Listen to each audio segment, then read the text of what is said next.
लेकिन यहाँ पे देखिए, यहाँ पे घंटी लगा दिया गया। ये घंटी है, यहाँ पे नीचे में घंटी है, ये घंटी है। अब मुझे आप ये बताइए कि किस सरना स्थल में घंटी लगाया जाता है? एक विधि रूढ़ी प्रथा का उसी समय से एक शुरुआत किया गया कि हम एक किली या एक गोत्र के अंदर में शादी विवाह नहीं करेंगे। चूँकि हम मुंडा हैं और हमारे मुंडा समाज में किसी प्रकार का नारियल, किसी प्रकार का अगरबत्ती या किसी प्रकार का जो भी चुनरी व्यवस्था है, हमारे समाज में ऐसा प्रचलित नहीं है। और यहाँ पे हम समझते हैं कि सांस्कृतिक अतिक्रमण किया गया है। अभी हम सुतियांबेगढ़ में हैं। आपको पता है मुंडाओं का ये उद्गम स्थल है। कहा जाता है, इतिहास ये कहता है कि यहीं से मुंडाओं का उदय हुआ था, यहीं से लोग अन्य जगहों में बटे थे। और अभी जिस ऊंचाई पे मैं खड़ी हूँ इसे मुड़हड़ पहाड़ कहते हैं। आप नीचे देख सकते हैं, नीचे में आज जो सुतियांबेगढ़ में जो मेला लगता है 12 फरवरी को, नीचे में स्टेज है। अगल बगल का आप नज़ारा देख सकते हैं कि हम स्थल से, ज़मीन से कितनी ऊंचाई पर है। मुड़हड़ पहाड़ है ये। और यहाँ सबसे ऊपर जब आप आएंगे तो यहाँ पे एक शक्ति स्थल भी है, जो इतिहास में भी जिसके बारे में बताया जाता है। यहाँ पे कहा यह जाता है कि जो महाराजा थे मदरा मुंडा, या उसके पहले के जो राजा थे, यहाँ पे उनकी बहुत सारी कहानियाँ हुआ करती थी। उन्होंने कुछ यहाँ पे ऐसे नियम बनाए थे या पूजा पाठ शुरू किए गए थे, जिसको लेके ही मुंडा समाज आगे अपनी परंपरा को बढ़ा रहा है। आप पीछे देख सकते हैं, यहाँ पे कुछ शक्ति स्थल जैसा ये जगह है। लोग आ रहे हैं, अपना माथा टेक रहे हैं, आशीर्वाद ले रहे हैं, पूजा कर रहे हैं। और यहाँ की एक मान्यता है कि इस जगह पे जो भी मांगा जाता है, जो भी आपकी इच्छा होती है, वो पूर्ण होती है। लेकिन कुछ युवा हैं यहाँ पे, इनकी कहानियों को भलीभांति जानते हैं। उनसे हम जानेंगे कि क्या यहाँ की कहानियाँ रही हैं, लोग यहाँ पे किस आकर्षण से आते हैं। दादा, सबसे पहले तो अपना परिचय दीजिए। सबको जोहार, और इस चैनल के माध्यम से सभी जितना दर्शक भाइयों को हमारी ओर से बहुत बहुत जोहार। और मेरा नाम लक्की मुंडा हुआ, मैं नामकुम रांची का रहने वाला जी। ठीक। अच्छा, आप ये बताएं दादा कि ये जो शक्ति स्थल है, इसकी क्या कहानी रही है? मदरा मुंडा रहे हैं, सुतिया मुंडा रहे हैं, उससे पहले के जो मुंडा हैं, यहाँ पे क्या कहानियाँ उनकी रही है इस पहाड़ पे? आदिवासी मुंडा या कोई भी जनजाति सबसे पहले तो कहीं ना कहीं से वो पलायन करके आए थे। तो दक्षिणी या छोटा नागपुर क्षेत्र में मुंडाओं का सबसे पहले यहीं पे आए थे, यहीं पे बसे थे। और उस समय तो बहुत जंगल था, कहीं ना कहीं से पलायन होते। कहा जाता है कि लुगबुरु से होते हुए फिर कुछ, मतलब मुंडा खाली एक ही समुदाय में नहीं आए थे। कुछ लोग लुगबुरु क्षेत्र से आए थे, कुछ लोहरदगा होते हुए भी आए थे। आज भी हम लोग कोई आदमी अगर मृत्यु हो जाता है तो उसके बाद में उम्बुल अदर का जो प्रक्रिया होता है, उसमें आज भी हम अपना परिचय सुतियांबे और कुडुम्बे के नाम से देते हैं। इसका मतलब यही है कि हमारा उद्गम स्थल सुतियांबे और कुडुम्बे है। तो यही सुतियांबे है, यहाँ से हमारे पूर्वज सुतिया मुंडा का गढ़ हुआ करता था। यहाँ से वो अपना मुंडा क्षेत्र पे शासन राजपाट करते थे। और उसी समय पे जब धीरे धीरे यहाँ पे जनसंख्या बढ़ गई तो खेती योग्य ज़मीन भी घट गए, और फिर शिकार के लिए भी कम जानवर मिलने लगे। तो सुतिया मुंडा और जितने भी और मुंडा बुद्धिजीवी लोग थे, उन्होंने सोचा कि भाई जब हमारे पास खाने का संसाधन जब कम रहेगा, तो अगर एक ही जगह रहने से तो हमारा जीवन यापन तो नहीं हो पाएगा, हम तो संकट में फंसते जा रहे हैं। हाँ, संसाधन की कमी हो रही है।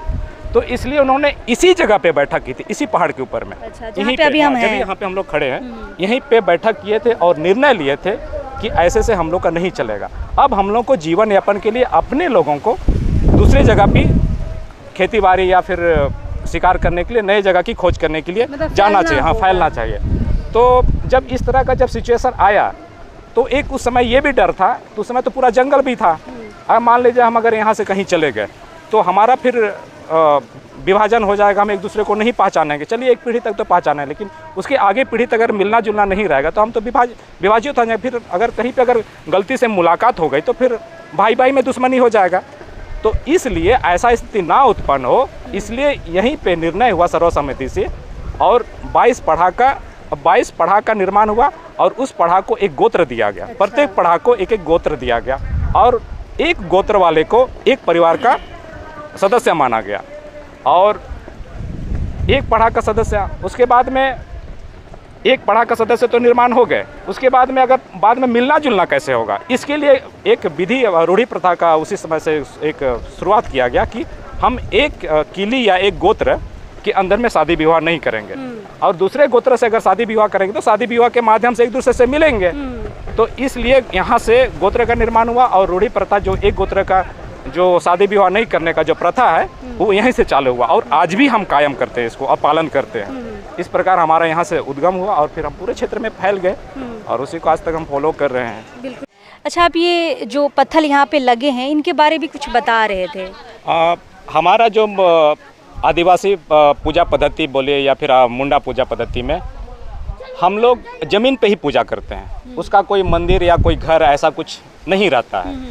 तो पुराने ज़माने में बहुत ही जंगल हुआ करता था, तो हर साल एक निश्चित जगह पूजा करने के लिए हम लोग वहाँ पे पत्थर रखते थे, क्योंकि एक साल के बाद वहाँ दोबारा जाने में बहुत झाड़ उड़ या नए घास उग जाते हैं तो पता नहीं चल पाता है।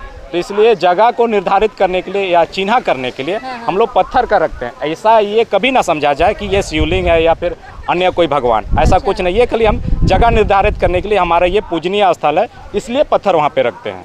आजकल तो भगवान भी चोरी हो रहे हैं। हाँ, ये बेशक भाई, हम लोग अगर सोए हुए रहेंगे, जिस चीज़ को हम लोग सिंगबोंगा बोलते हैं उसी चीज़ को वो कहते हैं शिव है, फिर कहते हैं सरना सनातन एक है। बिल्कुल, हम लोग अपना रंग रूप उस तरह का दिखाते हैं। जैसे आप यहाँ पे देख रहे हैं कि हमारे मुंडा समाज में कभी भी सिरनी या फिर चुरनी का कभी कहीं भी नहीं यूज होता है। जहाँ पे अतिक्रमण करने का सोचा जाता है वहीं पे इस तरह का यूज होता है। इसीलिए हाँ, नारियल चुनरी का चुनरी, उसका फिर त्रिशूल या फिर बहुत सारा चीज़ फिर उसके बाद ऐड करते जाएगा, उसके बाद हमारा अस्तित्व खत्म हो जाता है। तो इस चीज़ को तमाम आदिवासी युवाओं को समझने की ज़रूरत है। आप अपने पूजा स्थल को मूल रूप में ही रहने दीजिए, उसको जितना मॉडर्न बनाइएगा उतना ही आपके हाथ से फिसलता जाएगा, और उसको संभाल के रखिए। जैसा भी हो पारंपरिक तरीके से ही किया जाए, और अपनी पूजा पद्धति और जो भी प्रक्रिया है, नेक दस्तूर की जो भी नियम दस्तूर हैं वो अपने मूल रूप में ही कीजिए। ज़्यादा दिखावे के हिसाब से तो हमको लगता है कि धीरे धीरे हम अपने हाथों से ही उसको क्या लगता है ये शुरुआती दौर है, अभी इसको रोका जा सकता है, नहीं तो ये दूसरा मारंगबुरु बनने के कगार में मुझे दिख रहा है। नहीं, बिल्कुल आपका कहना बिल्कुल सही है, और इस पर विशेषकर यहाँ के मुख्य आयोजनकर्ताओं को और मुख्य पहाड़ों को इस चीज़ पर पहल करनी चाहिए, और साथ साथ में जितने भी हमारे मुंडा भाई लोग हैं उन्हें भी आगे आकर इस बारे में बात करनी चाहिए, और ये जो भी इस तरह के हो रहे हैं उन पर रोक लगानी चाहिए तत्काल, नहीं तो फिर ये बहुत मुश्किल हो सकती है। ये आसुत्यांबेगढ़ हम अपना बोलते हैं, ये भी गैरों का हो जाएगा। बिल्कुल बिल्कुल। ये बहुत पुरानी कहानी आप बता रहे हैं, लेकिन पहाड़ की जो स्थिति है, यहाँ की जो स्थिति है, मुझे तो लग रहा है कि कहीं ना कहीं ये अतिक्रमण की ओर जा रहा है, जहाँ से हम देख रहे हैं। आप कैसे देखते हैं? जी हाँ, मेरा नाम विवेक बाजरा हुआ और मैं कोल्हान से हूँ। और आपके चैनल के माध्यम से सभी दर्शकों को जोहार। मैं यहाँ पहली बार आया हूँ, और अपने आने के क्रम में मैंने बहुत बारीकी से चीज़ों का जो है अध्ययन किया है, अपने स्तर से उसको जानने का प्रयास किया है। चूँकि हम मुंडा हैं और हमारे मुंडा समाज में किसी प्रकार का नारियल, किसी प्रकार का अगरबत्ती या किसी प्रकार का जो भी चुनरी व्यवस्था है, हमारे समाज में ऐसा प्रचलित नहीं है। और यहाँ पे हम समझते हैं कि सांस्कृतिक अतिक्रमण किया गया है। बिल्कुल बिल्कुल। जिसको हमारे मुंडा समाज के बुद्धिजीवी जो वर्ग है या जो भी हमारे लोग हैं उनको इस पे मंथन करना चाहिए, चिंतन करना चाहिए, क्योंकि हमारा ये जो आज स्थल है एक पवित्र स्थल है, क्योंकि इसी स्थल के जो है उपरांत हम लोग का 22 किली जो है विभाजन किया गया था। गोत्र। और अगर यहाँ पे सांस्कृतिक अतिक्रमण होता है तो कल को यहाँ पे एक मंदिर का निर्माण हो जाएगा। तो जब मंदिर का निर्माण होगा तो फिर हमारा जो है संस्कृति नहीं बचेगा, हमारा धर्म नहीं बचेगा, और हमारा जो लड़ाई है सरना धर्म कोड का वो किसी प्रकार से जो है बाधित हो जाएगा, रुक जाएगा। इसलिए मैं आपके चैनल के माध्यम से भारत के सभी मुंडाओं को कहना चाहता हूँ कि आप लोग अपने संस्कृति के लिए, अपने जो है धार्मिक पहचान के लिए एक सूत्र में बन जाएं, और हमारा जो सांस्कृतिक अतिक्रमण हो रहा है, चाहे ये हमारा जो पहाड़ हो, चाहे खूंटी हो, कोल्हान हो, संताल परगना हो, कोई भी हो, अपना जो है एकजुट हो जाइए और अपना पहचान के लिए, अस्तित्व के लिए लड़िए। और जो है इसी शब्दों के साथ मैं इतना ही कहना चाहता हूँ। धन्यवाद। बिल्कुल बिल्कुल। युवा हैं, चीज़ों को, इतिहास को भी जान रहे हैं, और अभी जो अतिक्रमण हो रहा है उसको भी समझ रहे हैं। हम भी जब पहाड़ पे चढ़ रहे थे हमने भी बहुत सारी ऐसी चीज़ें देखी जो शायद नहीं होना चाहिए। इसलिए लोग ये कहते हैं कि मुंडा जो समाज है आज कहीं ना कहीं हिंदू धर्म की ओर अग्रसर है। अग्रसर इसलिए मैं बता रही हूँ कि यहाँ पे जो ये आप शक्ति स्थल देख रहे हैं, शक्ति स्थल में ये चुनरी, आप कहीं भी सरना स्थल जाइए, चुनरी का कोई इतिहास नहीं रहा है और ना ही चुनरी का किसी भी तरह का यूज़ किया जाता है सरना स्थल में या आदिवासियों के किसी भी पूजा पाठ में, रीति रिवाज में। यहाँ पे चुनरी लगा हुआ है।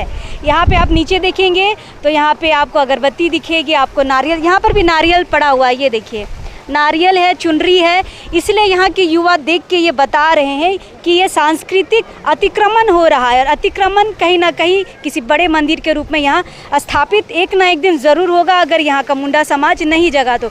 दूसरी बात, यहाँ पे अगर आप आएंगे ऊपर पहाड़ में, अगर आप चढ़ जाएंगे ऊपर, जब आप आएंगे तो कई सीढ़ियाँ आपको चढ़नी होगी, संकरा रास्ते हैं, चट्टान है, पहाड़ है। उनको पार करने के बाद जब आप इस ऊपर में इस गगनचुंबी तक यहाँ पहुँचेंगे तो आप देखेंगे कि यहाँ पे जो गुलैची का पेड़ है चारों तरफ, लोग यहाँ पे गुलैची का पौधा को तोड़ तोड़ के लेके भी जा रहे हैं अपने घरों में लगाने के लिए। लेकिन यहाँ पे देखिए, यहाँ पे घंटी लगा दिया गया, ये घंटी है, यहाँ पे नीचे में घंटी है, ये घंटी है। अब मुझे आप ये बताइए कि किस सरना स्थल में घंटी लगाया जाता है?